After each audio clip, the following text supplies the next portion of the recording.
and the way they were moving and the energy that they have on the day that your child, came in. And just really gives you insight into their personality and, how best to work with them. So I say definitely utilize it as a tool. It might be for you, it might not be. But definitely, if you haven't already done it, you could work with Sister Tahita, and I'm gonna put a link at the end of this video and a description to her website. She does excellent birth charts, and definitely connect with her. But there's things like that you learn from it. Like my son, he is for trying to think which son I want to talk about. Well, let's say my oldest son.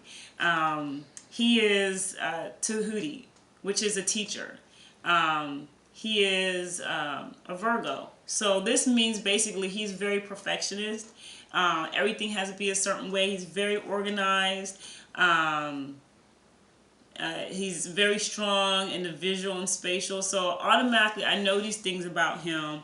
I know he likes to work very closely with me, whereas my other son, who's Aries, is very independent learner. He doesn't like to be told what to do. He likes to think everything is his own ideal, which as Aries tend to be like. And he's also what we call the hair Kahuti, which is more of like that warrior spirit. So for him, his learning has to be very hands-on, has to be kinesthetic. It's more about embedding and self-discovery for him. So these are things I know because I did their birth charts. And I use that in teaching them and in the classroom and how I present, topics to them. So I wouldn't be able to do that had I not had that knowledge. And so I'm just saying, it's definitely useful. And if you haven't done it, you might want to look into it. Another part of that is the incarnation reading. I say our life purpose is to serve, for us, is to serve Allah. Okay, how we go about serving Allah is where the life purpose comes in, and where our objectives come in. So it's definitely a useful tool. Like I said, use what is useful to you. If it's not, then don't. And then I'll just leave it at that. Of course, you can always email me or inbox me for any more information about that. But basically, your incarnation reading or your life purpose gives insight into the type of support your child would need to achieve their goals in life, their objectives. It gives you kind of like this bird's eye view of the map of life for them. So it's like that way. I mean, it's like, why go against the grain? That way you already kind of know, what best ways to support them and what to use, and instead of just like imposing on them what you think it should be. So you can kind of blend that together, your expectations and goals for your child and then their expectations and goals that they have.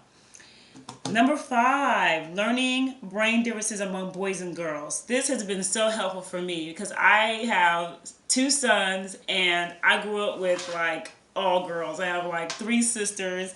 And I really just grew up in this women's world. And then once I got married and had boys, I was like in a house full of like, men and boys. And I was like, hold up, things are different here. And I've also just noticed it in my classroom too. But neurobiologists have tracked over 100 biological differences between boys and girls. And that's a quote from The Purpose of Boys, page 30. And I'm going to put that in my description and link it too. Because this book is so good. You have to read it.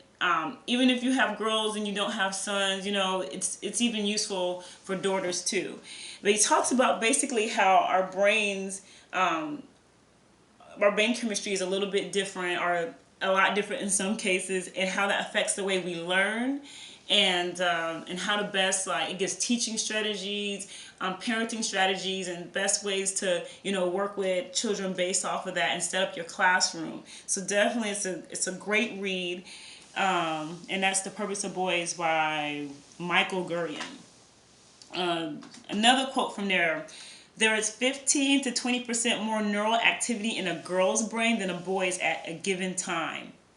Neither the boy's or girl's brain is superior or inferior, but differences in brain activity enable different parts of the female brain to work simultaneously in ways that the male brain does not.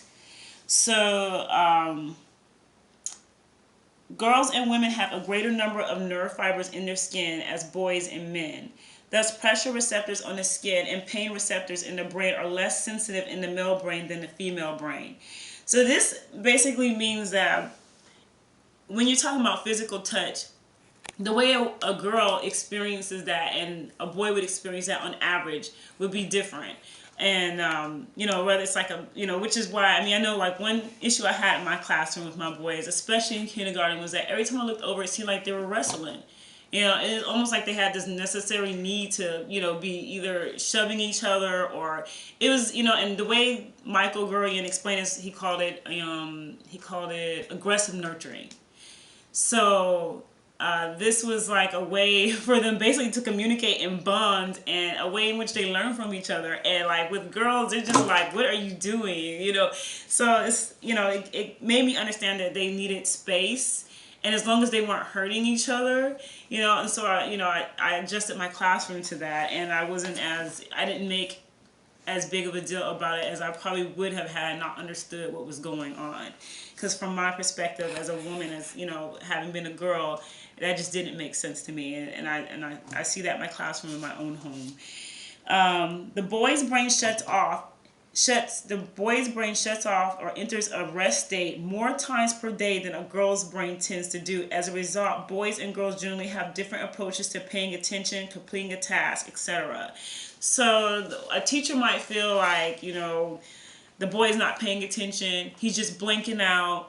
And if you have an understanding of what's going on a physiological level, it's like, okay, that's kind of what's happening, and that's okay. What can we do, to keep them more stimulated and keep them going, and and taking breaks, and what kind of a schedule can we put in place where we accommodate that?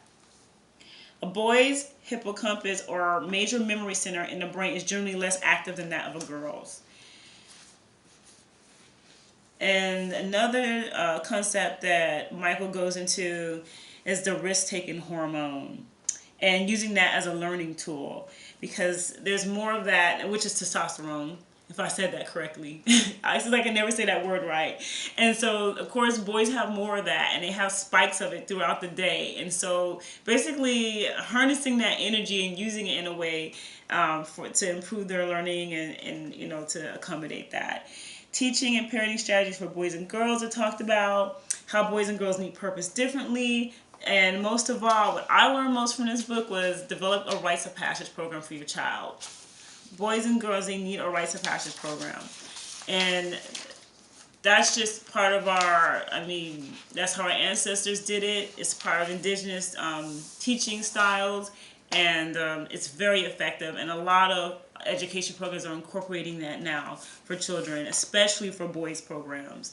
There's another author that writes extensively about rites of passage programs, and when I get to her name is Dr. Nsinga Warfield Kopek, and her books are also excellent. She has a few